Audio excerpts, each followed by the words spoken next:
Hi everyone, welcome back to the Sustainable Fashion 101 series. This video is all about Stella McCartney and how sustainable the brand actually is. If you are new here, welcome. My name is Jessica, also known as Chicprofessor on Instagram, and I make videos on luxury goods, sustainable fashion, and workwear. If you are interested in this series and the ton of different luxury brands that I am covering, then please consider subscribing. And if you're interested in learning about sustainable fashion in general, especially a lot of the materials that we use and kind of the environmental impact of each of those materials, then please check out the first half of this series. Okay, so let's go ahead and get started talking about Stella. So Stella McCartney, as pretty much everyone knows, is kind of the queen of sustainable luxury. She's not perfect. Her brand is not perfect, but it's something that has been integral to her brand since the beginning, which basically none of these other brands can say. She was raised on an organic farm and she's always cared a lot about the environmental impact of things as well as animals. She's been a vegetarian for all of her life, and so she always wanted to create a fashion brand that was vegetarian as well. So in her mission statement, she states, from never using leather or fur and pioneering new alternative materials to utilizing cutting-edge technologies, pushing towards circularity, protecting ancient and endangered forests, and measuring our impact with groundbreaking tools. That's what they're talking about in terms of sustainability. And I will say Stella McCartney's website is absolutely hands down the best out of all of the luxury brands I've looked at with sustainability, because they not only explain everything in detail, but they provide actual sources, accredited sources for the information that they are saying, which they are the only ones to really do. So definitely a great website because they are very, very invested in educating their consumers. So in terms of transparency, they are pretty transparent with their supply chain, and they conduct audits to make sure that their supply chain is what they are claiming it to be.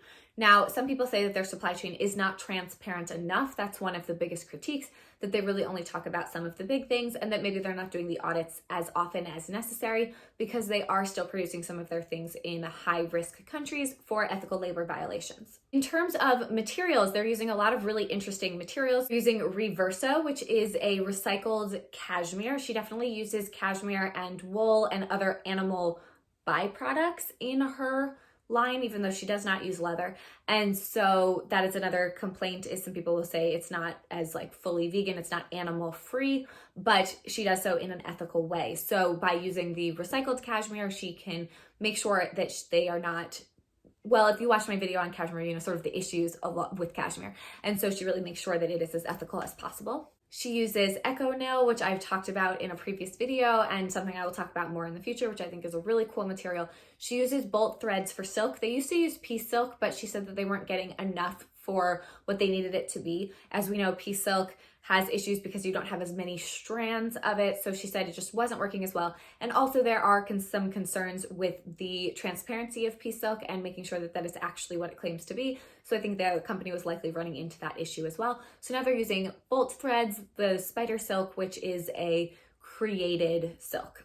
They use cradle to cradle certification on their wool as well as certifications for their cotton, and they use organic cotton as much as possible. She's interested in potentially doing lab grown leather in the future and just looking at interesting materials. She is definitely one of the first people to incorporate a lot of the new emerging technologies and materials into her company. She does still use faux leather and faux fur, and the company acknowledges the issues with that. However, they still think that it is the best option, but a lot of places would say those are actually not great options because well, again, if you watch the video on faux leather, you can at least see that. Same thing with faux fur. The acrylics, the polyester, the plastics that are created in that are not great. She does say that she builds things to last and that she suggests selling it back to places in the future or just kind of helping the circularity, giving it to a friend, whatever that's going to be when you're no longer using it, rather than throwing it out. So she does acknowledge the issues with that, but there is not a perfect solution for her at this time. One of the things I love about the website is there is a timeline. So the brand was created in 2001 and they have a timeline from 2001 of every sustainable initiative